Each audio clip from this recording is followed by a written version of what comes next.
बेटा देखो, पहला चीज जो हम पढ़ेंगे व्हाट इज लिविंग। देखो आप ध्यान से, मैंने आपका टाइम बचा दिया यहाँ पे, ठीक है, मैंने अपना टाइम लगा के आपका टाइम यहाँ पे बहुत डिटेल में बचाया। बिल्कुल एक बार देखो, तुम लोग को ये नोट्स सिर्फ कॉपी कर लो, इसके बाद एनसीईआरटी इज नॉट रिक्वायर्ड, क्योंकि मैंने एनसीईआरटी के ही पॉइंटर्स बनाए, थोड़ा सा कुछ ऐड किया है, थोड़ा सा पीवाईक्यूज का माल ऐड किया और थोड़ा सा एग्जाम्पलर का ऐड किया, ठीक है।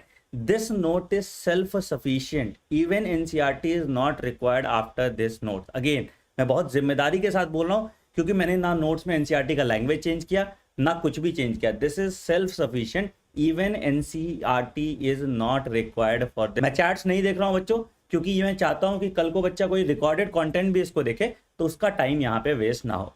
ठीक, चलो मेरा गला अभी भी थोड़ा खराब है, but again let's start with a bang, ठीक है। तो दिस इज द डे 1, ठीक है। जो काम आज आपको मिलेगा, आपको उसी काम को आज ही खत्म कर देना है, ठीक है। उसको कल पे प्रोकाशनेट नहीं करना, तुम्हारा मास्टर भी प्रोकाशनेट करता है, तुम लोग भी ये काम मत करना, ठीक है। जो आज मिला है उसको आज ही करते हैं और उसको खत्म करते हैं, ठीक है। तो चलो शुरू करते हैं। व्हाट इज लिविंग, एनसीईआरटी अपनी साइड में रख दीजिए, ये नोट सेल्फ सफिशिएंट है और ये नोट्स आपको मेरे टेलीग्राम चैनल डॉक्टर आनंद मनी पे क्लास खत्म होते ही मिल जाएंगे, ठीक है। चलो लेट्स गेट स्टार्टेड। तो सवाल है पहला कि व्हाट इज लिविंग, लिविंग क्या होता है। अगर कोई सवाल पूछे कि भाई कौन जिंदा है ना, देखो ना, जिंदा हूं मैं टाइप्स होता है ना, तो भाई लिविंग बीइंग का अगर हम प्रॉपर्टी पूछे तो क्या होता है। इस पे सवाल कैसा आता है, इस पे सवाल आता है which of the following is the defining feature of all living organism. इसी पे सवाल आता है बेसिकली। अगर पूरा रामायण का तुम ऐसे जस्ट पूछोगे सर यहाँ से सवाल कैसा आता है, तो इसी तरह का सवाल आता है which of the following is the defining feature of living organism. देखो फीचर्स तो बहुत सारे लिविंग ऑर्गेनिज्म के हो सकते हैं। लिविंग ऑर्गेनिज्म ग्रो कर सकता है, लिविंग ऑर्गेनिज्म रिप्रोड्यूस कर सकता है, living organism self consciousness show कर सकता है, बट पूछा जा रहा है डिफाइनिंग फीचर क्या है। तो एक एक करके हम लोग सारा फीचर देखते हैं, ठीक है। तो क्या है, living organism exhibit certain distinct characteristic, living organism exhibit certain distinct characteristics like growth, development, reproduction, metabolism, ability to sense environment, stimuli जिसको कहते हैं ना, स्टिमुलस ले सकता है ना, कि गर्मी है तो मुझे पता चल जा रहा है, ठंड है तो मुझे पता चल जा रहा है, भूख लगी है तो मुझे पता चल जा रहा है, ठीक है। तो the ability to sense environment, और उसके अकॉर्डिंग हम रिस्पॉन्स दे रहे हैं, ठीक है। तो इन्वायरमेंट में जो भी चेंज होता है उसको हम कहते हैं स्टिमुलाई, ठीक है। जो भी चेंज इन्वायरमेंट में होता है उसको हम स्टिमुलाई कहते हैं, और स्टिमुलाई के बेसिस पे हम रिस्पॉन्स देते हैं, ठीक है।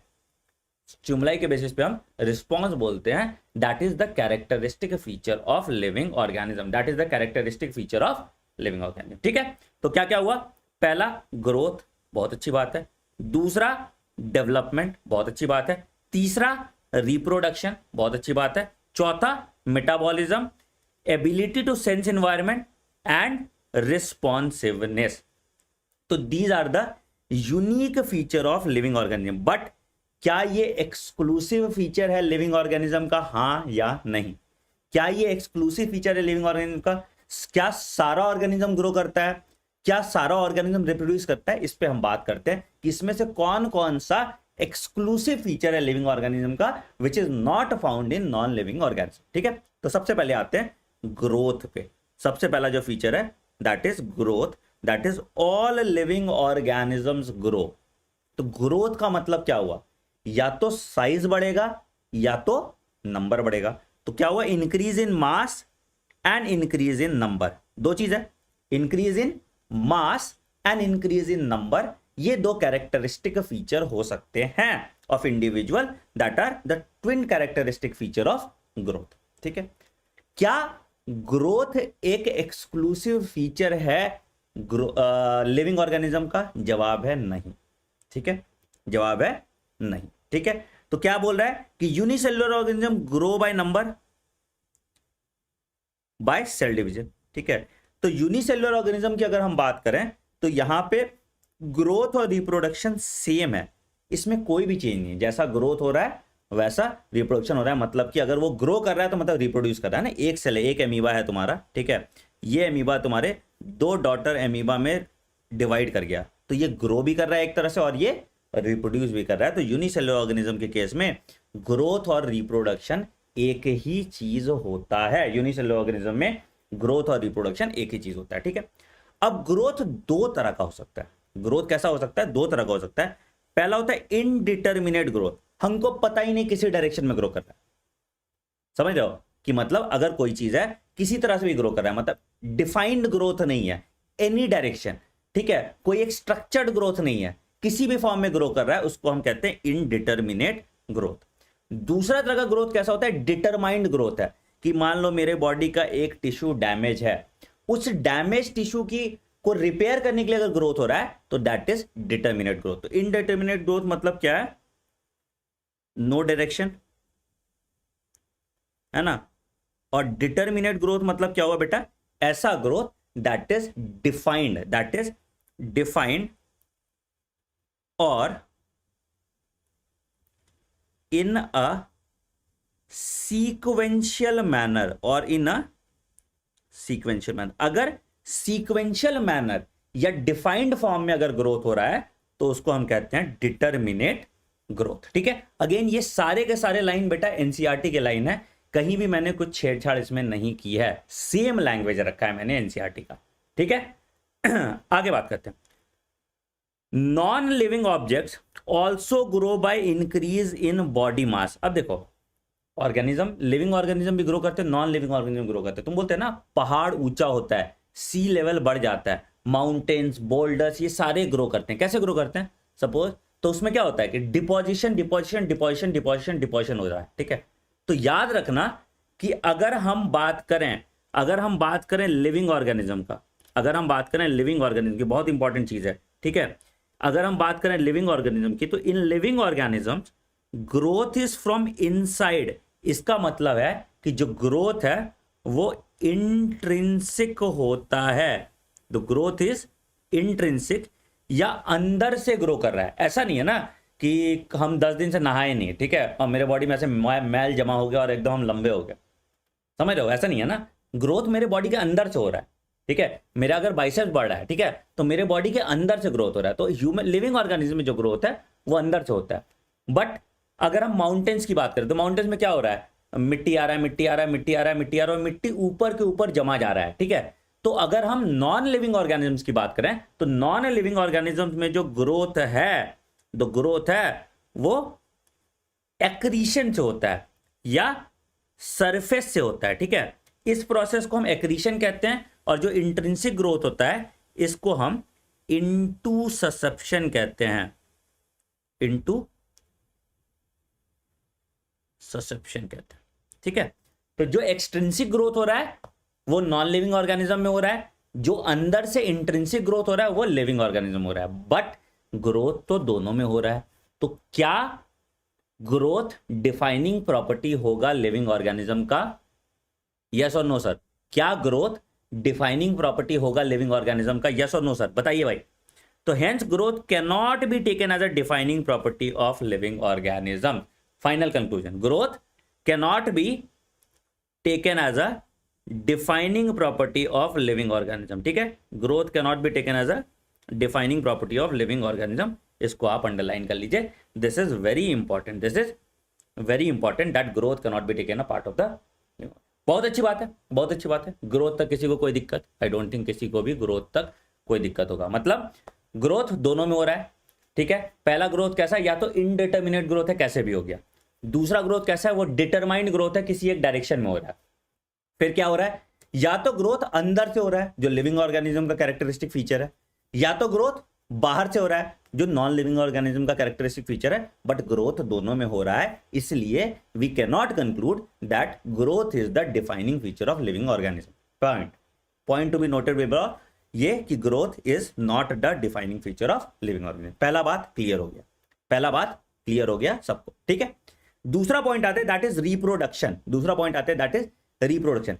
इज रिप्रोडक्शन मतलब क्या होता है, प्रोडक्शन ऑफ न्यू ऑर्गेनिज्म। ठीक है, रिप्रोडक्शन पे एक पूरा चैप्टर है रिप्रोडक्शन इन ऑर्गेनिज्म के नाम से, जिसमें हम टाइप्स ऑफ रिप्रोडक्शन डिटेल में पढ़ेंगे। तो यहां उतना डिटेल में जाने की जरूरत नहीं है, जो जो एनसीईआरटी में एग्जांपल दिया था रिप्रोडक्शन का वो फिर भी मैंने यहाँ पे लिख दिया। ठीक है, तो रिप्रोडक्शन दो तरह से हो सकता है, एसेक्सुअल। पता है एसेक्सुअल रिप्रोडक्शन में क्या होता है, asexual reproduction can be formed जहां पे गैमीट फॉर्मेशन हो रहा है बट गैमीट फ्यूजन नहीं हो रहा, ठीक है। सेक्सुअल रिप्रोडक्शन का जो कैरेक्टरिस्टिक फीचर है जहां पे गैमीट फ्यूजन या फर्टिलाइजेशन या सिंगेमी हो रहा है, ठीक।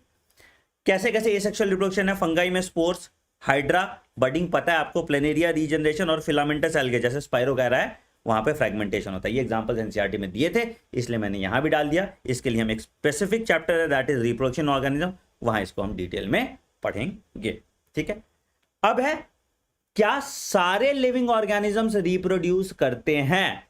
जवाब है नहीं, सारे लिविंग ऑर्गेनिजम्स रिप्रोड्यूस नहीं करते। तो क्या unique feature of living organism reproduction हो सकता है? जवाब है नहीं, ठीक है। तो many organism do not reproduce, कौन कौन सा? Mule, male horse, female donkey, mule है ना। Sterile worker bee, worker bee में देखोगे ना, हनी बी में क्या होता था? हनी बी में दो तरह का होता था, एक क्वीन होती थी, एक वर्कर होती थी, ठीक है। क्वीन अगर रॉयल जेली पे फीड की तो क्वीन हो गई, और ऐसे रॉयल जेली पे फीड नहीं की तो वर्कर हो जाती है। तो वर्कर स्टेराइल होती थी, वर्कर अंडा नहीं दे सकती थी, ठीक है। ड्रोन्स और जो क्वीन बी थी वो फर्टाइल थी, ठीक है। एंड इनफर्टाइल ह्यूमन कपल्स, बहुत सारे कपल्स इनफर्टाइल होते हैं, तो इसका मतलब क्या? वो जिंदा नहीं है, वो लिविंग बींग्स तो हैं, वो लिविंग ऑर्गेनिजम्स हैं, but they do not reproduce. तो can it be a unique feature? No. तो यहां पे तो reproduction can't be an all inclusive defining feature of living organism. तो अब दो चीज हमने डिस्कार्ड कर दिया। क्या क्या ऑल इंक्लूसिव नहीं है? एक तो मेरा क्या नहीं है, एक तो मेरा क्या नहीं है? ग्रोथ, और दूसरा मेरा क्या नहीं है? रिप्रोडक्शन, ठीक है। ग्रोथ और रिप्रोडक्शन मेरा डिफाइनिंग फीचर नहीं है लिविंग ऑर्गेनिज्म का। ग्रोथ और रिप्रोडक्शन मेरा डिफाइनिंग फीचर नहीं है लिविंग ऑर्गेनिज्म का, ठीक है। बहुत अच्छी बात, यहां तक किसी को कोई भी दिक्कत नहीं है, ठीक है दिक्कत तो बताओ, एक बार किसी को दिक्कत है तो बताओ जल्दी। दिक्कत है किसी को? चल, बहुत बढ़िया, ठीक है। तो यहां तक ये आपको नोट्स है, आपको एनसीईआरटी पढ़ने की जरूरत नहीं है। अगेन आई एम रिपीटिंग, सिर्फ ये नोट देखो और जो क्वेश्चन हम 9:30 बजे रात में करा रहे हैं उसको कर लो, ठीक है। मजा ही आ जाएगा तुमको, ठीक है। तुम उसका देखना कि सर ये वाले नोट्स के इस वाले पेज से सवाल आ गया, और इसमें कोई जादू नहीं है। दिस इज जस्ट एनसीईआरटी, जिसको मैंने ऐसे कैप्सूल के फॉर्म में बना के आपको दे, ठीक है। इंट्रिंसिक ग्रोथ डिफाइनिंग फीचर होगा, हो सकता है, हमेशा जरूरी नहीं है इंट्रिंसिक ग्रोथ है। मेरे पास एक सेल है हार्ट सेल में, ठीक है, जिंदा है ना वो सेल, क्या वो डिवाइड कर रहा है? नहीं। मेरा ब्रेन सेल है, क्या वो डिवाइड कर रहा है? नहीं। मेरे नर्व सेल्स हैं, क्या वो डिवाइड कर रहे हैं? नहीं। But they are all living. तो जरूरी नहीं है कि इंट्रिंसिक ग्रोथ भी डिफाइनिंग फीचर हो लिविंग ऑर्गेनिज्म का। Got it, got it, got it. चलो, बहुत अच्छी बात, बहुत अच्छी बात। इंटरनल ग्रोथ ऑप्शन आया तो भी नहीं होगा, मतलब हर सेल इंटरनली ग्रो नहीं कर रहा है। इसके भी एग्जांपल्स हैं, मैंने बताया था कुछ सेल G1 फेज से एग्जिट करके G0 फेज में चले जाते हैं, तो भाई ग्रोथ तो नहीं हो रहा ना उसका बहुत ज्यादा, है ना। एक पॉइंट के बाद वो ग्रो नहीं कर रहा, तो हमेशा नहीं होगा, ठीक है। आगे बढ़ते हैं, अगला आते हैं। Another characteristics of living organism is metabolism. क्या होता है metabolism? Metabolism, sum total of living reaction in our body is called metabolism. लिख लो, sum total of reaction in our body. अब यहां पे देखना थोड़ा कंफ्यूजिंग है, ध्यान से सुनना मेरी बात, थोड़ा कंफ्यूजिंग है यहां पे, इसको हम मेटाबॉलिज्म कहते हैं। तो मेटाबॉलिज्म दो पार्ट में, कैटाबॉलिज्म, कैटा मतलब ब्रेकडाउन, एनाबॉलिज्म मतलब जोड़ना। तो दोनों को अगर हम मिला दें तो मेटाबॉलिज्म होता है, ठीक है। Cata is breakdown, catabolism is breakdown, anabolism is addition. तो अगर हम रिएक्शन तोड़ रहे हैं तो कैटाबॉलिज्म है, अगर हम रिएक्शन जोड़ रहे हैं तो एनाबॉलिज्म है, और अगर हम दोनों को मिला देते हैं तो मेटाबॉलिज्म है। क्या मेटाबॉलिज्म डिफाइनिंग फीचर होगा लिविंग ऑर्गेनिज्म का? अब दो चीज है, ध्यान देना, दो चीजें यहां पे एनसीईआरटी ने थोड़ा घुमाया है तुमको, सुनो। तो क्या बोल रहा है यहां पे? पहला पॉइंट जो एनसीईआरटी का है, no non living organism exhibit metabolism. No non living organism exhibit metabolism, ठीक है, ठीक है, ठीक है, ठीक है, ठीक है। अब एक और पॉइंट दूसरा जो एनसीईआरटी लिखती है कि while metabolism is the defining feature of all living organisms without exception, कोई भी एक्सेप्शन नहीं है, and metabolism is the defining feature of all living organisms. Isolated metabolic reaction और not living thing but living reaction, ये बहुत important चीज है। Suppose मान लो कि मैंने एक टेस्ट ट्यूब लिया, सपोज मान लो कि मेरे पास एक टेस्ट ट्यूब है, ठीक। अब इस टेस्ट ट्यूब को मैंने हीट किया, ठीक।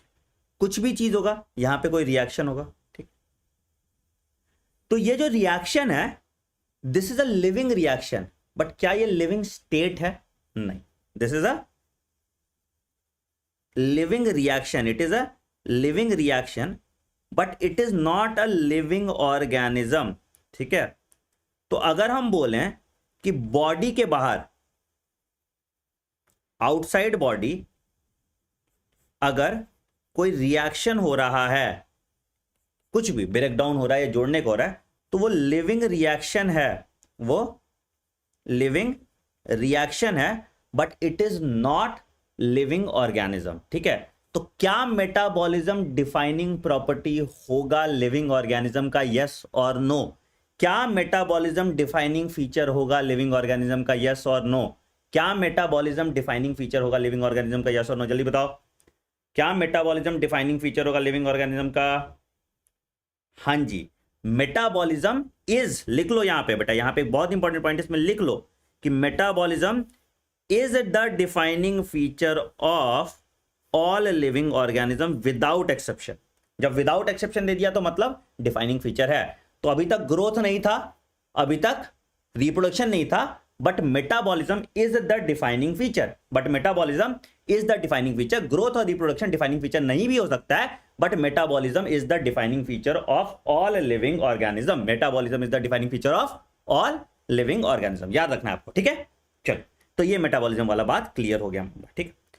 दूसरा चीज, और एक और चीज क्या है, that is cellular organisation. Organisation of cell कैसे होता है? सेल्यूलर ऑर्गेनाइजेशन, जैसे हम लोगों ने बात किया था, कैसे हम कहते थे, हम बोलते थे भाई सेल है, सेल से बना टिश्यू, टिश्यू से बना ऑर्गन, ऑर्गन से बना ऑर्गन सिस्टम, और ऑर्गन सिस्टम से बन गया ऑर्गेनिजम्स। यही है ना, यही हायरार्की था।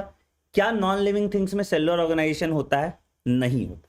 क्या नॉन लिविंग थिंग्स में सेल्यूलर ऑर्गेनाइजेशन होता है? नहीं होता है। लिविंग ऑर्गेनिज्म में सेल्यूलर ऑर्गेनाइजेशन होता है। तो एक और पॉइंट यहां पे हो गया कि cellular organisation of the body is the defining feature of living organism. तो अभी तक मेरे पास दो डिफाइनिंग है, दो नॉन डिफाइनिंग है। रिप्रोडक्शन और ग्रोथ नॉन डिफाइनिंग है, और सेल्यूलर ऑर्गेनाइजेशन और मेटाबॉलिज्म अभी तक डिफाइनिंग है। एक और चीज है जो बहुत इंपॉर्टेंट है, उस पर बात करते हैं। एक और चीज है जो बहुत इंपॉर्टेंट है, उस पर हम बात करते हैं, दैट इज कॉन्शियसनेस। तुमको पता है कि यहां कुछ हो रहा है, ठीक है। तुम अवेयर हो अपने इन्वायरमेंट का, तुमको लग रहा है गर्मी, तुमको लग रहा है सर्दी, पत्थर को रख दोगे, उसको कितना भी गर्म करो उसको फर्क नहीं पड़ता, है ना। तो यहां पे तो all organisms are aware of their surroundings and human beings are aware of themselves. एक बहुत इंपॉर्टेंट पॉइंट है, only human beings are aware of themselves, ठीक है, कि हम एग्जिस्ट करते हैं, ठीक है। Only human beings are aware. एक शायर थे, मंसूर नाम था, उन्होंने बोला था अहम ब्रह्मासी। तो भाई ऐसा आदमी तभी बोल सकता है जब उसको सेल्फ कॉन्शियसनेस है, अपने होने का ज्ञात है, राइट। तो only human beings are aware of themselves and इस फिनोमेना को हम सेल्फ कॉन्शियसनेस कहते हैं, रख लेना। Human being has the phenomena of self consciousness. बाकी ऑर्गेनिज्म में कॉन्शियसनेस होता है, they are aware about the environment but they are not self aware, ठीक है। अपने एग्जिस्टेंस के बारे में वो अवेयर नहीं है, बट वो इन्वायरमेंटल एग्जिस्टेंस के बारे में अवेयर है। दो डिफरेंट चीज है, ठीक है। अपने बारे में अवेयर होना is called self consciousness, environment के बारे में अवेयर होना इज कॉल्ड कॉन्शियसनेस। तो consciousness becomes the defining property of all living organism, ठीक है। Self consciousness is the defining property of human being, लिख लो। Self consciousness is the defining property of human being, ठीक है। Self consciousness is the defining property of human being, लिखो। Self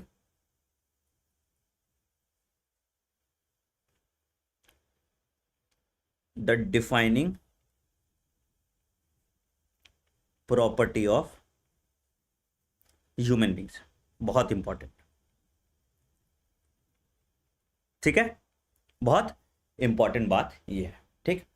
तो अभी हमने क्या क्या देख लिया भाई, हमने क्या क्या देख लिया, अगर हम बात करें तो कौन कौन सा डिफाइनिंग प्रॉपर्टी था, कौन कौन सा डिफाइनिंग प्रॉपर्टी नहीं था। डिफाइनिंग प्रॉपर्टी मेरा एक मेटाबॉलिज्म हो गया, ठीक है, सेल्युलर ऑर्गेनाइजेशन हो गया और कॉन्शियसनेस हो गया। अब यहां पे एक क्वेश्चन आता है, एनसीईआरटी में लिखा है कोमा पेशेंट क्या लिविंग है या नॉन लिविंग है, कोमा पेशेंट क्या लिविंग है या नॉन लिविंग है। और एनसीईआरटी ने एक चीज लिख दिया कि कोमा पेशेंट ब्रेन डेड होते हैं। देखो अगर तुम ब्रेन डेड अगर हो गया, खत्म हो गया, ब्रेन डेड ही हो गया, तो फिर तो बात ही खत्म हो गया, ठीक है। कोमा पेशेंट एक सेंस ऑफ अनकॉन्शियसनेस में चले जाते हैं, but they are not brain dead. अगर ब्रेन डेड हो गया तो फिर खत्म ही है ना, फिर तो वो रिवाइव कर ही नहीं सकता, ठीक है। तो बट लेकिन एनसीईआरटी माता कहती है coma patients are brain dead. तो ब्रेन डेड हो गया तो फिर तो लिविंग नहीं है ना, ब्रेन डेड हो गया तुम वेंटिलेटर से हटाओगे मर जाएगा। वैसे तुम किसी भी ऑर्गेनिज्म को कितना दिन तक भी जिंदा रख सकते हैं वेंटिलेटर पे रख के, ठीक है। तो कोमा पेशेंट में क्या होता है कि एनसीईआरटी कहती है कि they are not conscious about the environment, उनको पता नहीं कुछ हो रहा है, उनको पेन रिसीव नहीं हो रहा, उनको कुछ भी पता नहीं चल रहा क्या चल रहा है। तो ये कोमा पेशेंट के केस में होता है, ठीक है। तो कोमा पेशेंट ना लिविंग है ना नॉन लिविंग है, मतलब वो अगर वेंटिलेटर हटा दोगे तो मर जाएगा। ऐसे अगर वेंटिलेटर पे हम रखे तो उनके वाइटल्स को हम स्टेबल करके रखे हुए हैं, ठीक। इतना कॉम्प्लिकेटेड तुमको जाना नहीं, बस इतना याद रखना है कि ग्रोथ रिप्रोडक्शन डिफाइनिंग फीचर नहीं है, metabolism consciousness cellular organisation defining feature है लिविंग ऑर्गेनिज्म का, सेल्फ कॉन्शियसनेस डिफाइनिंग फीचर है ह्यूमन बीइंग का। 3 लाइन में इसको सम अप करते हैं, ठीक। आगे बढ़ते हैं, अगला आते हैं diversity in a living world. Diversity in living world कैसा काम करता है, तो भाई क्या है, तो अभी तक 1.7 से 1.8 million different types of organism या स्पीसीज हमने पता कर लिया। बट ग्लोबल स्पीसीज डाइवर्सिटी जो है वो 7 मिलियन रॉबर्ट मे वाला, ठीक है, वो कंजर्वेटिव अप्रोच है, ये ज्यादा हो सकता है। अभी तक इतना है, कंफ्यूज मत कर जाना, ठीक है, कि बायोडाइवर्सिटी वाले में सर हमने तो 7 मिलियन पढ़ा था, वो एस्टिमेट है। अभी तक हमने कितने डिस्कवर कर लिए, 1.7 से 1.8 मिलियन स्पीसीज अभी तक हमें पता है। जब इतना डाइवर्स स्पीसीज है तो इनको किसी हिसाब किताब में अरेंज करें ना। जैसे मेरे क्लास में अगर मान लो 5 बच्चे हैं, ठीक है, इंकी पिंकी पंकू मंकू और चिंटू, ठीक है, हमको नाम याद है 5 का। बट अगर मान लो अभी मेरे क्लास में से 2000 बच्चे हैं, क्या हमको उन 2000 बच्चों का नाम याद रहेगा, नहीं। तो हम क्या करेंगे, ग्रेडिंग सिस्टम लगा देंगे, class A class B class C, ठीक है, और उस हिसाब से हम स्टैब्लिश कर देंगे। जो बच्चा 90% से ऊपर ला रहा है उसको क्लास ए में डाल दिए, जो 90% से 60% ला रहा है उसको क्लास बी में डाल दिया, और 60% से कम वाले को हम क्लास सी में डाल दिया। ऐसे करके हम डिफाइन करके, ताकि हम उन पर अलग अलग फॉर्म में अप्रोच कर पाए, टारगेटेड अप्रोच। 60% वाले को डिफरेंट चीज़ चाहिए होगा, 70 से 90% वाले को डिफरेंट चीज़ चाहिए होगा, और 90% से ऊपर वालों को डिफरेंट चीज़ चाहिए होगा। तो इस तरह से हम उसको सेग्रीगेट करके सिस्टमैटिकली अरेंज कर लेते हैं, ठीक है। इस प्रोसेस को हम कहते हैं क्लासिफिकेशन, मतलब इस प्रोसेस को हम कहते हैं क्लासिफिकेशन, ठीक है। क्या होता है, अब देखो क्या क्या प्रोसेस आता है इन्वॉल्व, ध्यान से सुनो, ठीक है। तो सबसे पहले अगर मान लो मेरे पास जितना ऑर्गेनिज्म है, जितना भी ऑर्गेनिज्म पड़ा हुआ है, तो उसको हम क्या कहेंगे, उसको हम कहेंगे biodiversity. The diversity of organism in our ecosystem को हम क्या कहेंगे, और on earth is called biodiversity. अब इस बायोडाइवर्सिटी में सबसे पहले हमको क्या करना है, सबसे पहले हम ऑर्गेनिज्म को लेंगे। अच्छा तुम आओ बे, क्या नाम है तुम्हारा, ऐसे करके, है ना, उससे पूछेंगे ना नाम। तो सबसे पहला है कि इसको हम आइडेंटिफाई करते हैं, इसको हम कहते हैं आइडेंटिफिकेशन। अच्छा एक ऑर्गेनिज्म हमने ऑब्जर्व किया, अच्छा भाई ये हमारे पोखरू चाचा हैं, हमने इनको ऑर्गेनाइज किया, अच्छा क्या है भाई, तो पोखरू चाचा के कांटे लगे हुए हैं, पोखरू चाचा कैसे कुछ कुछ काला काला सा हो गया, नहाया नहीं है पोखरू चाचा, है ना। तो इस तरह से ऑर्गेनिज्म को हम ऐसे आइडेंटिफाई करते हैं। अच्छा तो इसके फीचर के बेसिस पे, अच्छा इसको किस रेंज में रखना है, गिनास्टिक है ना, तो इसको हम क्लासिफाई कर देंगे। तो इस प्रोसेस को हम कहते हैं क्लासिफिकेशन। तो क्या किया भाई, सबसे पहले हम उसको आइडेंटिफाई किए, दूसरा भाई हम उसको क्लासिफाई किए, उसके बाद घर पे इसका नाम भी रख देते हैं, चिंटू पिंटू पंगू, ठीक है। उसके बाद हम इसको नाम दे देते हैं, दैट इज कॉल्ड नोमेनक्लेचर। नाम रखने के तकनीक को नोमेनक्लेचर कहते हैं, ठीक है। तो ये 3 स्टेप हम लोग फॉलो करते हैं। तो क्या क्या स्टेप है भाई, पहले देखो तो क्या है, there is a need to standardise the naming of living organism, इसको हम कहते हैं नोमेनक्लेचर। ये पहले दे दिया नोमेनक्लेचर, बट नोमेनक्लेचर नाम तो बाद में रखोगे ना, पहले तो देखोगे ना इसका लक्षण कैसे है। चुलबुला है तो नाम चुलबुल रख दिए, ऐसे ना, तो वो देखते हो ना कि ऐसे नाम रख दिए मुंह उठा के, है ना, अभिषेक, है ना, ऐसे टाइप का कि कुछ भी नाम ऐसे ऐसे रख दिए रैंडमली, सोचा भी नहीं, ठीक है ना। तो इसको हम नोमेनक्लेचर कहते हैं। तो 3 स्टेप है। पहला, सबसे पहला इज आइडेंटिफिकेशन, दूसरा इज क्लासिफिकेशन, और तीसरा इज नोमेनक्लेचर। मैंने क्लासिफिकेशन भी यहाँ लिख दिया है, ठीक है, क्लासिफिकेशन यहाँ लिखा है, कहीं लिखा है, ठीक है, हाँ क्लासिफिकेशन लिखा है, ठीक है। तो क्या क्या है भाई, identification, classification and nomenclature. Nomenclature पे रूल पे सवाल आता है। नोमेनक्लेचर, नाम करने की तकनीक को हम नोमेनक्लेचर कहते हैं, ठीक है। अब देखो क्या होता है ना कि अगर सपोज मान लो कि हम यहाँ पे भिंडी बोलते हैं, ठीक है, अब विदेश में जाके भी पूछेंगे भाई भिंडी कहाँ मिलेगा, और 2 साइंटिस्ट बात करें कि अरे यार भिंडी में तो ये वाला बीमारी हो गया था, वो बेचारा समझेगा ही नहीं। तो we need to have a standard name जो सब जगह वैलिड हो, ठीक है। तो बेसिकली अलग अलग टाइप्स ऑफ नोमेनक्लेचर आया था। पहले आया था कॉमन और वर्नाकुलर नेम्स, जो काम का नहीं था। फिर आया पॉलिनोमियल नोमेनक्लेचर, मतलब इतना लंबा कहानी लिखा रहता था, ठीक है। फिर आया बाइनोमियल नोमेनक्लेचर। तो most accepted form of nomenclature is binomial nomenclature and it was given bye Carlos Linnaeus, ठीक है। तो नोमेनक्लेचर किसने दिया था, nomenclature term was defined by Carlos Linnaeus, मैंने लिख दिया, ठीक है। 3 क्राइटेरिया सेट किया गया उसके लिए, अलग अलग ऑर्गेनिज्म के लिए अलग अलग क्राइटेरिया सेट किया है।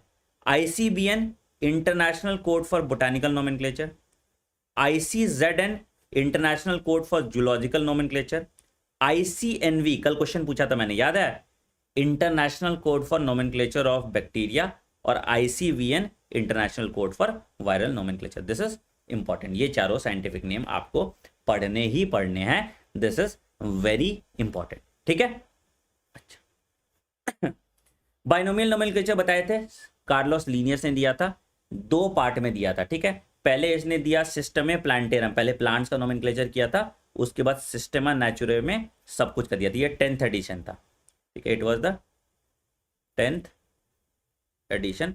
और इस 10th एडिशन में उसने डिफरेंट टैक्सोनॉमिक नेम्स, जितने भी कैटेगरीज थे उन सबको नाम यहाँ पे लिख के दिया था लीनियस ने, ठीक है। दोनों इंपॉर्टेंट है, सिस्टम नेचुरे एनसीईआरटी में तुम्हारा दिया है, ये इंपॉर्टेंट है, कार्लोस लीनियस भी इंपॉर्टेंट है, ये दोनों चीज इंपॉर्टेंट है, इस पर सवाल आया हुआ, ठीक है। अगर हम नोमेनक्लेचर की बात करें, तो देखो बेसिकली नोमेनक्लेचर का क्या क्या रूल होता है। तो सपोज मान लो आम की बात कर रहे हैं जिसका नाम है मैंजीफेरा इंडिका, ध्यान से सुना मेरी बात, ठीक है, मैंजीफेरा इंडिका आम की बात करते हैं, ठीक है। अगर इसका साइंटिस्ट नेम भी पूछेगा तो तुम यहाँ पे लिन डाल सकते हो, ठीक है। तो रूल्स क्या क्या होते हैं, सबसे पहला रूल, इसका 2 कंपोनेंट है, 2 कंपोनेंट है। पहला जो है इसको हम कहते हैं जीनस नेम, इसको हम कहते हैं जीनस नेम, ठीक है। और दूसरा जो है इसको हम कहते हैं स्पेसिफिक एपिफेट, एपिफेट इसका सब पार्ट है ना, स्पेसिफिक एपिफेट, ठीक है। तो इसका 2 पार्ट हो गया, पहला जीनस नेम, दूसरा स्पेसिफिक एपिफेट, ठीक है। और ये जो है this is the name of the scientist जिसने इसके बारे में बताया था, this is the name of the scientist जिसने इसके बारे में बताया था, ठीक है। दूसरा रूल क्या है बेटा, दूसरा रूल क्या है कि एम जो है इसमें ये कैपिटल लेटर में लिखा हुआ है, मतलब जीनस का जो पहला लेटर है वो कैपिटल होगा और जो दूसरा लेटर है वो स्मॉल होगा, मतलब जो स्पीसीज का लेटर है वो स्मॉल होगा और जो जीनस का है वो कैपिटल होगा, ठीक है। तो आओ देखो, तो यहां पे रूल देखो, तो biological names are generally written in Latin, सबसे पहला पॉइंट है कि बायोलॉजिकल नेम्स को हम लैटिन में क्यों लिखते हैं, because Latin is a dead language, इसमें आपको चेंज नहीं हो सकता ना, ठीक है। तो इसलिए सारे बायोलॉजिकल नेम्स लैटिन में लिखे रहते हैं, because Latin is a dead language, इसलिए सारे बायोलॉजिकल नेम जो है आपके वो लैटिन में ही लिखे रहते हैं and it is written in italics, ठीक है। अगर हैंड रिटन है तो हम अंडरलाइन करेंगे, अगर हैंड रिटन है तो हम अंडरलाइन करेंगे, यहां पे लिख लो कि यही देखो, ठीक है। तो both the words are when hand written are separately underline, और अगर हम प्रिंट किए हैं तो इटैलिक्स में प्रिंट करें, ठीक है। अगर हैंड रिटन है तो हम अंडरलाइन करेंगे, और अगर प्रिंटेड है तो हम इटैलिक्स में लिखेंगे, ठीक है। दूसरा क्या है, first word is genus and the second word is specific epithet. तो पहला वर्ड जीनस का नाम है, दूसरा वर्ड स्पेसिफिक एपिफेट है, दूसरा वर्ड स्पेसिफिक एपिफेट है, ठीक है। तो ये मैंने सारे रूल्स फॉर नोमेनक्लेचर आपको लिखवा दिए, ठीक, कोई दिक्कत नहीं होगा यहाँ पे आपको, ठीक है। जैसे एग्जांपल देख लो, मैंजीफेरा इंडिका लिन, ठीक है। तो देखो मैंने अंडरलाइन किया है, एम को कैपिटल लिखा है, आई को स्मॉल लिखा है, ठीक है, और name of the scientist is Carolus Linnaeus, ठीक है। इस पे क्वेश्चन आया था कि मैंजीफेरा इंडिका होगा आंसर या मैंजीफेरा इंडिका लिन होगा। तो साइंटिस्ट नेम अगर दिया हुआ है तो साइंटिस्ट नेम करेक्ट एक्सप्लेनेशन हो जाता है बायलॉमियल नोमेनक्लेचर का, ठीक है। ये नीट 2000 आई गेस 19 या 20 का क्वेश्चन था, ठीक है। अच्छा, तुम लोग क्या करोगे कि जब पीवाईक्यू सॉल्व करोगे तो इसी नोट्स में लिख लेना, सर ये 2019 का था, सर ये 2020 का था, सर तुमको सारे क्वेश्चन मिल जाएंगे 2010 से लेकर 2020 तक के सारे क्वेश्चन इसी नोट्स में लिख जाएंगे, तुम खाली उस पर ईयर का नाम लिख लेना यहाँ पे, ठीक है। तो ये नोट्स तुम्हारे लिए परफेक्ट नोट्स बन जाएंगे, ठीक है। कोशिश करेंगे ये भी हम कर दें क्योंकि तुम लोग तो नालायक हो, राइट। चलिए, अच्छा अब एक और चीज है कि अगर मान लो कि जेनेरिक नेम और स्पेसिफिक एपिफेट दोनों सेम है तो हम इसको कहते हैं टॉटोनिम्स। ये आया हुआ था एम्स का क्वेश्चन, ठीक है, ये पीवाईक्यू है एम्स का, ठीक है। इसका एग्जांपल हो जाएगा कतला कतला, CATLA, कतला, रोहू कतला पढ़े थे ना, और स्मॉल लेटर में लिख लो CATLA। तो कतला इज, इसमें स्पीसीज नेम, स्पीसीज एपिफेट, स्पेसिफिक एपिफेट और जीनस नेम दोनों सेम है इसका, ठीक है। दिस इज इंपॉर्टेंट, ये आया हुआ था, ये एक्स्ट्रा है एनसीईआरटी का, this is not in NCERT, ठीक है, this is not in NCERT, ये एक्स्ट्रा है तो इसको आप लोग लिख लीजिएगा, ठीक है। अच्छा, फिर आते हैं क्लासिफिकेशन पे। क्लासिफिकेशन क्लासिफाई कर दिया इसको अलग अलग ग्रुप में, ठीक है। तो classification is the process, classification is the process by which anything is grouped into convenient categories based on some easily discoverable characters। कि मान लो कि 4 सिमिलैरिटी है कि ठीक है, सबका जितना का काला बाल है हम उसको एक ग्रुप में रख दिया, ठीक है, जितना गोरा लोग उसको एक ग्रुप में रख दिया, ठीक है। इस तरह से अगर हम कैटेगराइज कर रहे हैं तो उसको हम क्लासिफिकेशन कहते हैं। तो classification is the process by which anything is grouped into convenient categories based on the easily discoverable characteristics. जिस तरह से हमको दिख रहा है ना, अब इसका जैसे दिख रहा है कि इसमें कांटा है, ठीक है, हरा है, ठीक है, तो ये जो दिख रहा है तो बेस्ड ऑन दिस कैटेगरीज अगर हम उसको क्लासिफाई करते हैं, इस सिस्टम को हम क्लासिफिकेशन कहते हैं। We are classifying them into several groups, we are classifying them into several group. तो क्लासिफिकेशन क्या हुआ, तो classification is the process in which anything is grouped into convenient categories based on some easily discoverable characteristics, ठीक है। इस classification के process को हम टैक्सोनॉमी कहते हैं। इस क्लासिफिकेशन को प्रोसेस को हम टैक्सोनॉमी कहते हैं। तो the process of classification is called taxonomy. ये भी इंपॉर्टेंट है, the process of classification is called taxonomy, ठीक है। तो the scientific term for these categories is called taxa, ठीक है। और टैक्सा में अगर हम उसको क्लासिफाई कर रहे हैं तो उस प्रोसेस को हम टैक्सोनॉमी कहेंगे, ठीक है। टैक्सोनॉमी का टर्म इंपॉर्टेंट है, आइडेंटिफिकेशन इंपॉर्टेंट है, क्लासिफिकेशन इंपॉर्टेंट है और नोमेनक्लेचर तो सबसे ज्यादा इंपॉर्टेंट है। नोमेनक्लेचर पे सवाल आता ही आता है, ठीक। सिस्टमैटिक्स क्या होता है भाई, तो सिस्टमैटिक्स अगर अरेंज कर रहे हैं हम ऑर्गेनिज्म को तो उसको सिस्टमैटिक्स कहते हैं। It is originated from a Latin word called systema and term systematics जो है वो हमारे लीनियस चचा ने दिया था, ठीक है। Term systematic was given by Linnaeus, ठीक है। यहां तक किसी को कोई भी दिक्कत बताओ, कोई भी दिक्कत, ऐसा कुछ लग रहा है कि तुमको समझ में नहीं आया तो बताओ। यहां तक किसी को कोई भी दिक्कत,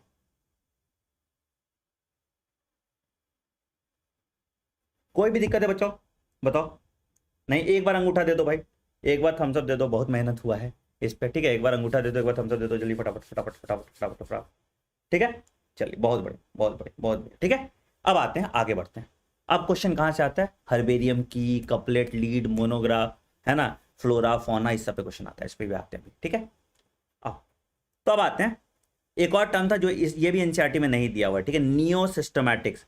नया टेक्निक अगर सिस्टमैटिक्स को करना है जो inter relationship among living organism बता रहा है, इसको हम नियो सिस्टमैटिक कहते हैं। It was given by Julian Huxley. Again ये भी नॉट इन एनसीईआरटी है, बट ये एक्स्ट्रा आ गया है, ये भी नॉट इन एनसीईआरटी है बट ये एक्स्ट्रा आ गया है। It was given by sir von Julian Huxley. ठीक है, टैक्सा कैटेगरी है बेटा, देखो एक एक कैटेगरी बना लिया। ठीक है, चिंटू का एक कैटेगरी है, बंटू का एक कैटेगरी है, मुंटू का एक कैटेगरी है। तो अलग अलग कैटेगरी जो बनाया है उसको टैक्सा कहते हैं। सिंगुलर को टैक्सॉन कहेंगे, प्लूरल को टैक्सा कहते हैं। ठीक है, जो अलग अलग कैटेगरीज बनाया है दैट इज टैक्सा। सिंगुलर है तो टैक्सॉन, प्लूरल है तो टैक्सा। ठीक है, याद रखना है इसका, इसका सिंगुलर लिख लो इसका, अगर हम टैक्सा इज प्लूरल। ठीक है, और अगर सिंगुलर है तो टैक्सॉन कहते हैं। ठीक है, इस कैटेगरी में अगर हम ऑर्गेनिज्म को डाल रहे हैं उस प्रोसेस को हम टैक्सोनॉमी कहते हैं, और अरेंजमेंट जो कर रहे हैं उसको हम सिस्टमैटिक्स कहते हैं। अरेंजमेंट जो कर रहे हैं उसको हम सिस्टमैटिक्स कहते हैं। ठीक है, आई होप सबको ये चीज क्लियर हो गई होगी, आई होप सबको ये चीज क्लियर हो गई होगी। ठीक, आगे बढ़, अगला आते हैं टैक्सोनॉमिकल कैटेगरीज। किस किस हाल में टैक्सोनॉमिकल कैटेगरीज हम करते हैं। ठीक है, तो कैटेगरीज को हम टैक्सोनॉमिकल हायरार्की कहते हैं। हायरार्की समझते हो ना, प्रेसिडेंट हो गया, प्रेसिडेंट के नीचे लोग आ गए, तो हायरार्की मतलब लेवल, लेवल किस किस लेवल पे है। तो बेसिकली अगर आप लोगों ने पढ़ा होगा, जैसे कैसे हमने पढ़ा था किंगडम, ऐसे क्या कैटेगरीज था ना। अब ध्यान से सुनना, कुछ कुछ चीज बेसिक चीज हम बता देते हैं, फिर आगे तुमको और अच्छे समझ में आ जाएगा। ठीक है, kingdom, phylum, class, order, family, genus और स्पीसीज। ठीक, इस सीक्वेंस में होता है। इसका नेमोनिक्स है कीप, पॉट्स, क्लीन और family get sick, but again I am against mnemonics, हमको पसंद नहीं है नेमोनिक्स। ठीक है, इसका वैसे तुमको अगर पढ़ना है बट कोशिश करो नेमोनिक्स कम ही जाना करो। ठीक है, पॉट्स क्लीन और फैमिली गेट सिक। ठीक है, जैसे जैसे हम ऊपर जाएंगे टैक्सोनॉमिकल हायरार्की में, जैसे जैसे हम ऊपर जाएंगे, ठीक है, तो क्या होगा, तो क्या होगा, तो क्या होगा, कॉमन कैरेक्टरिस्टिक्स कम होता जाएगा। कॉमन कैरेक्टर्स कम होता जाएगा। जैसे जैसे हम ऊपर जा रहे हैं कॉमन कैरेक्टर्स कम होगा, मतलब स्पीसीज स्पीसीज में आपस में कॉमन कैरेक्टर्स बाकी बहुत ज्यादा होगा।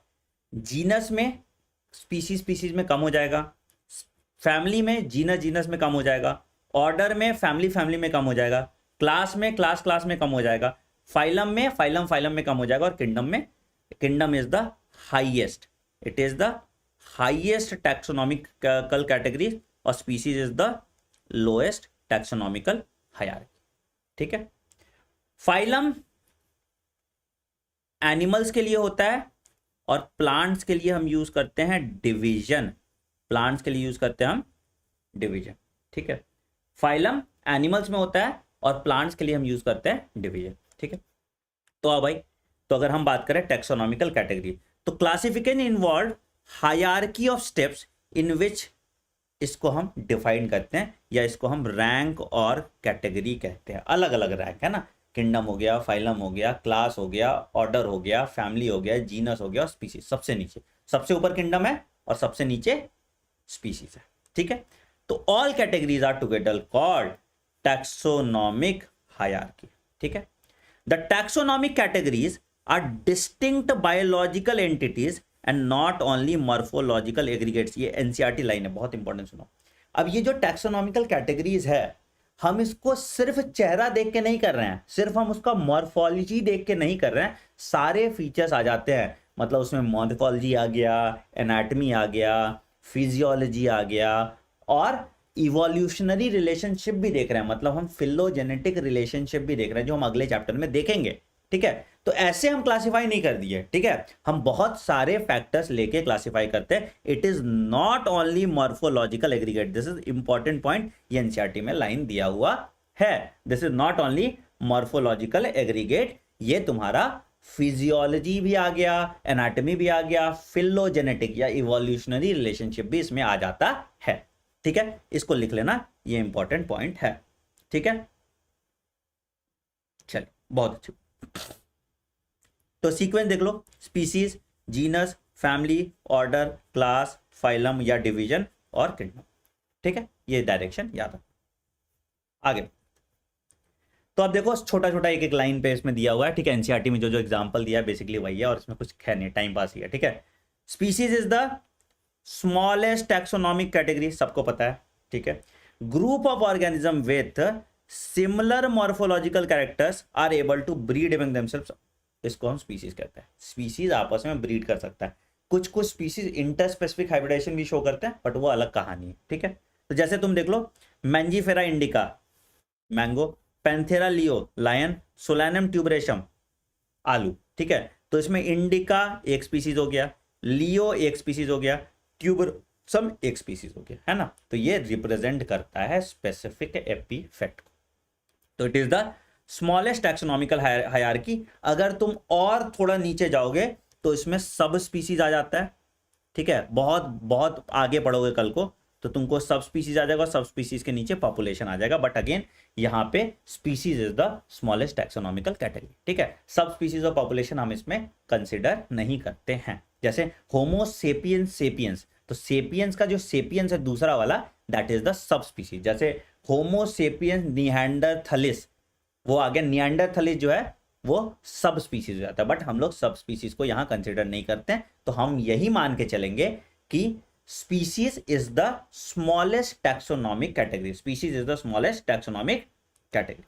ठीक है, species is the taxonomic category। चल, तो देखो क्या है भाई, देखो क्या है भाई, देखो क्या है भाई, मैंजीफेरा इंडिका, पैंथेरा लियो और सोलैनम ट्यूबरोसम। इसमें इंडिका, लियो और ट्यूबरोसम जो है वो स्पेसिफिक एपिफेट शो कर रहा है। बहुत अच्छी बात, आगे बढ़ते अगला आते हैं जीनस। जीनस क्या होता है बेटा? Genus a group of related species को हम जीनस कह देंगे। कुछ स्पीसीज को मिला लो तो जीनस आ गया। तो genus are aggregates of closely related species. अगर कुछ क्लोजली रिलेटेड स्पीसीज को हम मिला लें तो वो एक जीनस हो गया। जैसे पोटैटो, ब्रिंजल, टोमेटो, सब सोलैनम जीनस का आ गया। ठीक है, Panthera leo lion, Panthera pardus tiger leopard और पैंथेरा टिग्रिस टाइगर, तो ये सारे जीनस आ गए। पैंथेरा में लिख लो नाम, पैंथेरा लियो,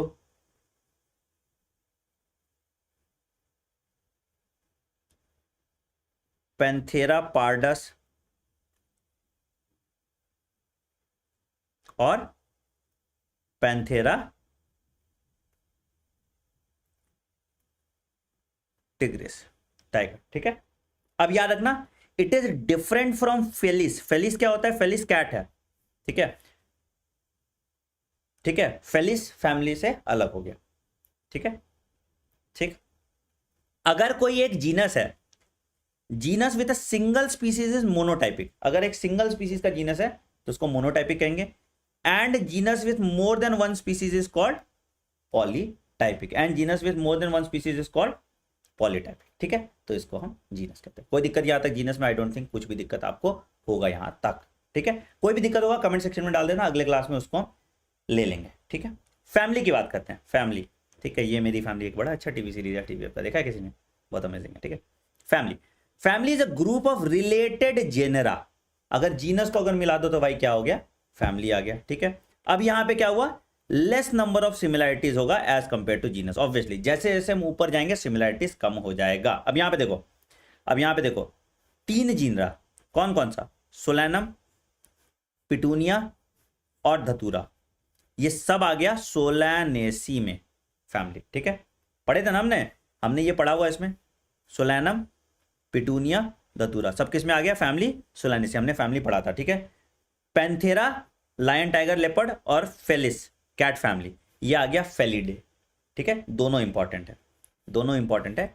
ये वाला भी इंपॉर्टेंट है और ये वाला भी इंपॉर्टेंट है एग्जाम्पल। ठीक है, यही दो दिया हुआ एनसीईआरटी में, ये दोनों एग्जाम्पल हो जाते हैं। ठीक है, बहुत अच्छे। ऑर्डर की बात करें, बहुत सारा फैमिली आ गया तो ऑर्डर हो गया। ठीक है, तो इस एग्जिबिट है फ्यू सिमिलर कैरेक्टर्स। तो क्या क्या है देखो, लाइक कॉन्वोल्यूसेस पे आया था, सोलानेसे किस में आ गया? पॉलीमोनियल्स में। इंपॉर्टेंट, ये पीवाईक्यू था।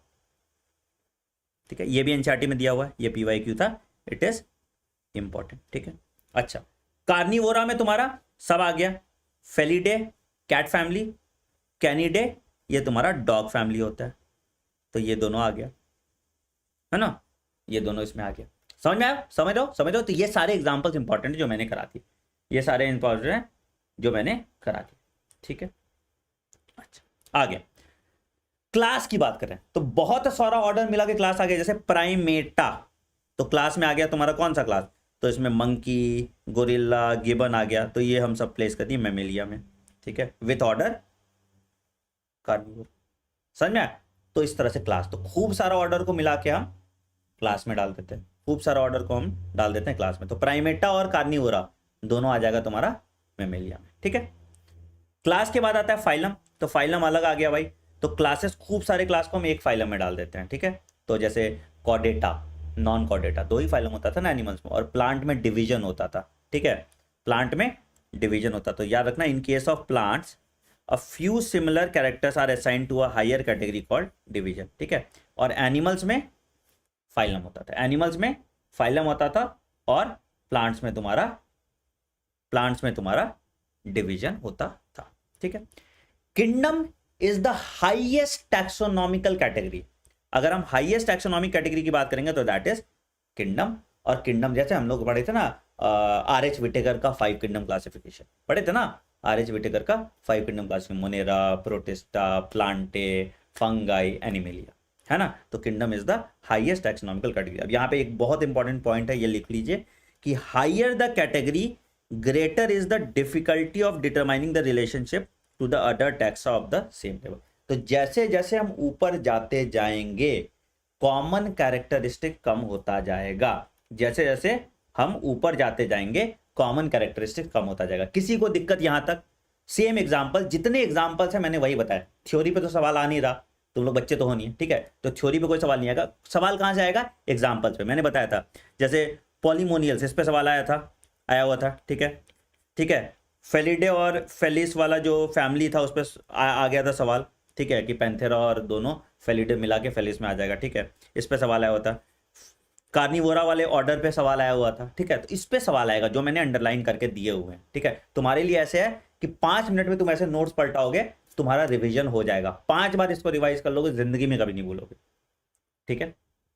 बेटा एपिफेट पार्ट, छोटा टुकड़ा, जैसे तुम देखो ना वर्ड पढ़ते हो ना, नाउन वर्ब नाउन और उसका वर्ब पढ़ते हो ना कि ये ऐसा किया, ठीक है, तो नाउन और एडजेक्टिव वाला पार्ट हो गया, बेसिकली एडजेक्टिव हो गया, वर्ब कहां से हो गया, हाँ ठीक है, एडजेक्टिव हो गया, तो नाउन ये हो गया तुम्हारा कैपिटल लेटर में होता है, एडजेक्टिव स्मॉल लेटर में लिखते थे, तो वही वाला पार्ट है। तो जीनस वाला पार्ट जो है तुम्हारा वो नाउन एक तरह से हो गया, और उसको डिफाइन कर रहा है स्पीसीज, तो वो एडजेक्टिव की तरह हो गया, ठीक है।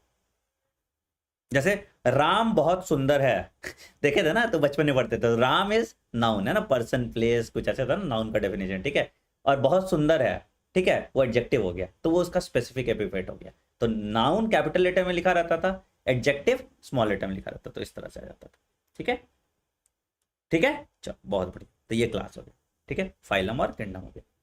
ये डब्बा बहुत इंपॉर्टेंट है, दिस इज वेरी इंपॉर्टेंट, ठीक है, एनसीईआरटी का डब्बा है, डब्बा क्वेश्चन आया हुआ था मैंजीफेरा पे अरेंज करने के लिए, ठीक है, सीक्वेंस, ठीक है, इस पे सवाल आ चुका है, यहाँ पे ये PYQs आ चुका है मैंजीफेरा, ठीक है, वीट पे भी PYQ आ चुका है। तो अब देखो इसमें क्या क्या होता है, तो देखो मैन, देखो होमो सेपियंस, जीनस होमो, स्पीसीज सेपियंस, ठीक है, फैमिली होमिनिडे, ऑर्डर प्राइमेटा, ठीक है, क्लास मैमेलिया और फाइलम कॉर्डेटा। हाउस फ्लाई मूसा डोमेस्टिका, मूसा, मूसीडे, डिप्थेरिया, इंसेक्टा और आर्थ्रोपोडा। तो ये आपको याद ही करना पड़ेगा, इसका कोई उपाय नहीं है, ठीक है, ये आपको याद ही करना पड़ेगा। हम तुमको एक हेल्प कर सकते हैं कि सफिक्स देख लो तो तुमको याद हो जाएगा। जैसे अगर ACAE लिखा हुआ है, ACAE, जैसे तुम देखो कि तुम्हारा फैमिली देखो पोएसी, ठीक है, एराकिडिनेसी, मूसीडेसी, होमिनिडे, ठीक है, तो ये तुम्हारा फैमिली हो जाता है। अगर ALES लगा हुआ है तो ऑर्डर है, ठीक है, ALES पोएल्स, सैपनिडल्स, ठीक है, तो अगर ये है तो ये ऑर्डर है, ठीक है। ओप्सिडा लगा हुआ है, फाइसी लगा हुआ है या AE लगा हुआ है तो ये क्लास है, और फाइटीना लगा हुआ है तो तुम्हारा सब डिवीजन है, और फाइटा लगा है तो डिवीजन है। ये सब प्लांट्स के लिए, दिस इज फॉर प्लांट्स। तो अगर प्लांट्स को क्लासिफाई करना हो तो इस तरह से तुम देख के पता कर सकते हो, अगर तुमको याद भी नहीं है सीक्वेंस अगर पूछा तो इस तरह से देख के तुम पता कर सकते हो, जिसको याद नहीं। अब इसका क्या करना है, बोलोगे सर ये तो याद नहीं होगा, आपको याद है क्या सर? नहीं, सर को भी याद नहीं है, सर को हाउसफ्लाई याद है, मैन याद है, मैंगो भी अब याद हो गया, ठीक है, और वीट पता नहीं याद है कि नहीं, देखना पड़ेगा, ठीक है। तो भाई कैसे याद होगा सर? तो भाई क्या हमको ये टेबल बना के लिखना है एग्जाम में? नहीं, हमको क्या है, हमको सिर्फ ऑप्शन एलिमिनेट करना आना चाहिए। तो हम क्या करेंगे सर कि हम इसका ये टेबल को रोज सुबह 6 बजे उठेंगे, बहुत सुंदर टेबल है, ठीक है, रोज सुबह 6 बजे उठेंगे, बहुत सुंदर टेबल है, ठीक है, ऐसे करिए। अच्छा, बहुत बढ़िया, बहुत बढ़िया, बहुत बढ़िया, बहुत बढ़िया, ठीक है। तो बहुत सुंदर टेबल है, उसको ऐसे ऐसे ऐसे करके आराम से देखते जाएंगे, रोज देखेंगे, रोज देखेंगे, 6 दिन देखो, 7वें दिन तुमको याद रहेगा, ठीक है, 6 दिन देखो, 7वें दिन तुमको याद रहेगा, ठीक है। बस इतना देखना है कि बहुत सुंदर टेबल है, बस ऐसे। अच्छा, मैन होता है Homo sapiens Hominidae Primata Mammalia Chordata, तो याद हो जाएगा, ठीक है। आइए अब आते हैं टैक्सोनॉमिकल एडिस पे, सवाल आता है क्या क्या चीज, सुनो।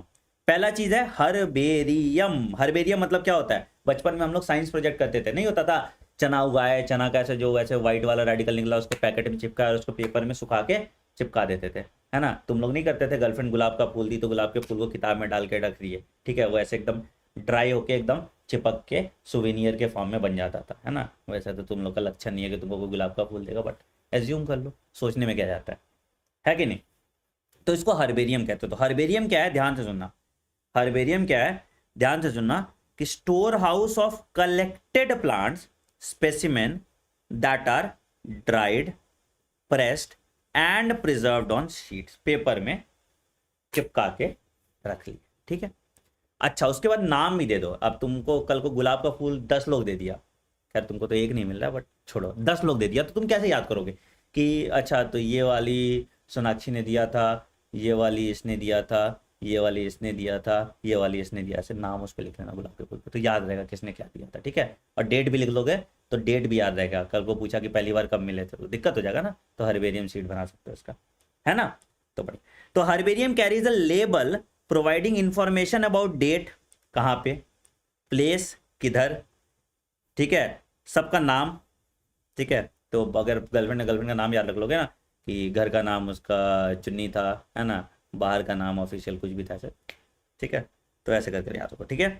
फैमिली, कलेक्टर्स नेम एटसेट्रा, ये सब कुछ लिखा रहता है हर्बेरियम पे, ठीक है, ठीक है। तो ये कलेक्टर्स नेम यहाँ पे लिखा रहता है, ठीक है।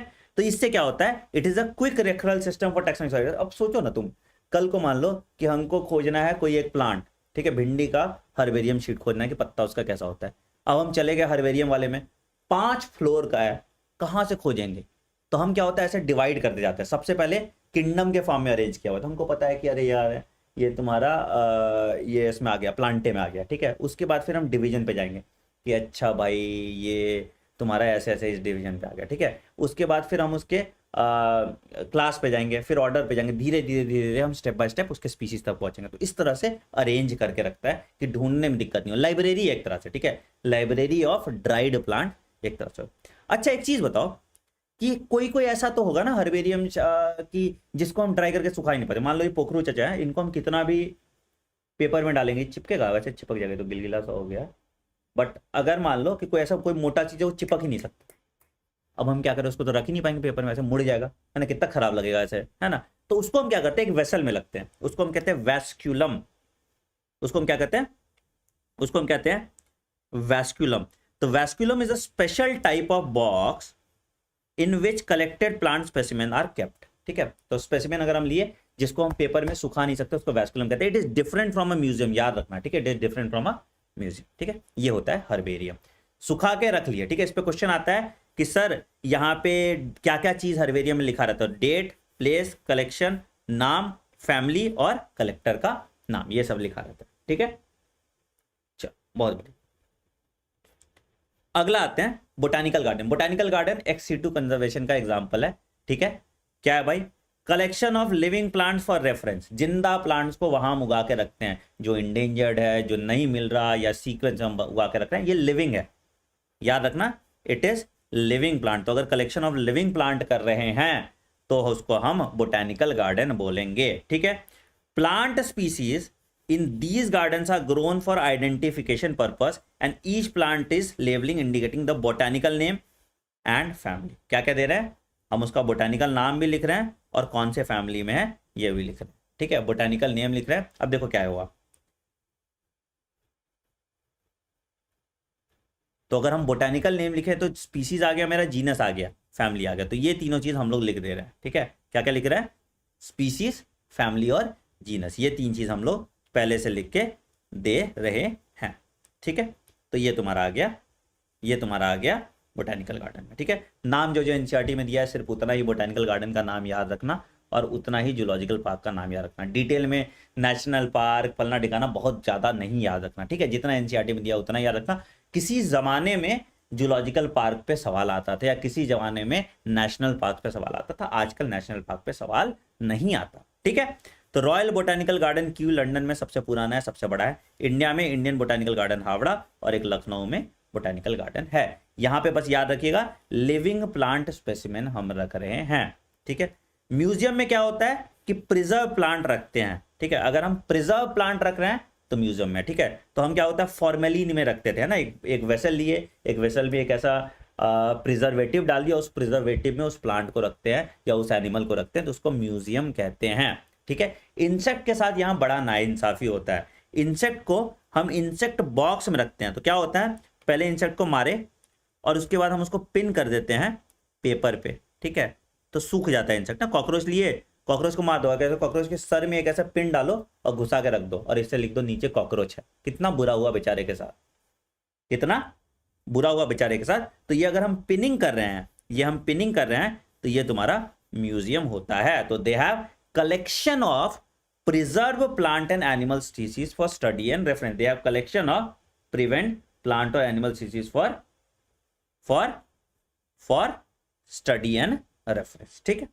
जूलॉजिकल पार्क क्या होता है भाई, जू देखोगे ना, जू में जाते थे, राइनोसोरस था, हाथी था, कुत्ता था, कुत्ता बिल्ली को नहीं रखे, जो शेर था, है ना। तो places where wild animals are kept in protected environment, दोनों याद रखना। ये भी ex-situ कंजर्वेशन है, मतलब उसके हैबिटेट से हम बाहर ला रहे हैं और प्रोटेक्टेड हैबिटेट में रख रहे हैं, ठीक है। और ये भी ex-situ कंजर्वेशन, ये भी ex-situ कंजर्वेशन, ठीक है, ये भी ex-situ कंजर्वेशन, गॉट इट। चल गेट। अब और लास्ट टाइप जो की, इस पे एक सवाल पक्का है। लो मेरा प्रेडिक्शन, आनंद बाबा का प्रेडिक्शन है 1 क्वेश्चन पक्का इस साल की से आएगा, ठीक है, ठीक है। 1 क्वेश्चन लिख लो, अगले साल बोलना सर आपको कैसे पता था, ठीक है। 1 क्वेश्चन पक्का यहाँ से आ रहा है, ठीक है। तो क्या है भाई, की टैक्सोनॉमिक एड्स में ही आता है, जो हेल्प करता है हमको ग्रुप करने के लिए। क्या क्या की में होता है, तो की जो है ये एनालिटिकल इन नेचर होता है, हो रहा है नहीं हो रहा है, तो बेसिकली कुछ नहीं की। बेसिकली अगर हमको समझ मान लो चिंटू मिंटू को अलग अलग करना है, चिंटू पढ़ने में अच्छा है, पढ़ने में अच्छा नहीं है, ठीक है। अच्छा है तो टिक मार्क लगा दिया, नहीं है तो एक अलग, तो अच्छा है तो इस ग्रुप में रखें, नहीं है तो इस ग्रुप में रखें, तो उसको हम की कहते हैं, तो ठीक है। तो the key is generally based on contrasting characters, अच्छा है नहीं है, गोरा है काला है, लंबा है छोटा है, बड़ा है छोटा है, ऐसे टाइप का हम कॉन्ट्रास्टिंग कैरेक्टरिस्टिक रखते हैं, इसको हम कहते हैं कपलेट, ठीक है। हर कॉन्ट्रास्टिंग कैरेक्टर का जो स्टेटमेंट है उसको हम कहते हैं लीड। तो जैसे अगर मान लो 5 लीड मिला हमको, अच्छा इसका बाल काला है उजला है, आंख का कलर भूरा है नीला है, ठीक है, शक्ल अच्छा है गंदा है, तो इस तरह से अगर हमको जो ये है तो इसको हम लीड कहते हैं, और इसका जो कॉन्ट्रास्टिंग कैरेक्टर है उसको हम कपलेट कहते हैं। And keys are analytical in nature, मतलब या तो इधर है या इधर है, बीच में कहीं नहीं आएगा। Keys are analytical in nature, तो उसको हम ये कहते हैं। तो कपलेट याद रखना आपको इंपॉर्टेंट है, ठीक है, लीड याद रखना आपको इंपॉर्टेंट है, और that keys are analytical in nature ये याद रखना आपको इंपॉर्टेंट है, ठीक है। तीनों पे से किसी में सवाल आ सकता है, ठीक है, की के बारे में, ठीक। अच्छा 4 चीज और पढ़ना है आपको। फ्लोरा, फ्लोरा मतलब क्या होता है, actual account of the habitat and distribution of plant in a given area. Plant का हैबिटेट है तो फ्लोरा है, और एनिमल का है तो, अगर एनिमल का है तो फौना कहते हैं, प्लांट का है तो फ्लोरा है, और एनिमल का है तो हैबिटेट। हम बता रहे हैं इसका पता एक्चुअली कि कहाँ कहाँ रह सकता है, किस इन्वायरमेंटल कंडीशन में रह सकता है, किस क्लाइमेटिक कंडीशन में रह सकता है, तो उसका वो फ्लोरा हो गया। प्लांट की बात करें तो फ्लोरा हो गया, जानवर की बात करें तो फौना हो गया, ठीक है। उसके बाद मैनुअल, मैनुअल देखते हो ना, ओनर्स मैनुअल आता है, हर किताब के साथ एक मैनुअल आ जाता है, या हर कोई प्रोडक्ट खरीदते हो उसमें एक मैनुअल आ जाता है। तो it is useful in providing information for identification and naming of species found in that area. कि मैनुअल हम बता दिए कि ये मैनुअल है, अब इसके हिसाब से तुम आइडेंटिफाई कर लो, अच्छा यहाँ पे ये मिलेगा आपको, यहाँ पे ये मिलेगा आपको, यहाँ पे ये मिलेगा, इस तरह से आप उसको आइडेंटिफाई कर सकते हैं। तो it is useful in providing information for identification and naming of the species found in that area. इसको हम मैनुअल्स कहते हैं, इसको हम मैनुअल्स कहते हैं, ठीक है। और लास्ट होता है मोनोग्राफ। अगर एक टैक्सॉन के बारे में जानकारी है तो उसको मोनोग्राफ कहते हैं, ठीक है। अगर बहुत सारा है तो पॉलीग्राफ, ठीक है। तो अगर एक टैक्सॉन के बारे में जानकारी है तो उसको हम मोनोग्राफ कहते हैं। तो याद रखिएगा, फ्लोरा, ठीक है, ठीक है, मैनुअल्स और मोनोग्राफ, ये तीनों इंपॉर्टेंट है। कपलेट और लीड ये भी इंपॉर्टेंट है, ये नोट में आप अपने डाल लीजिए।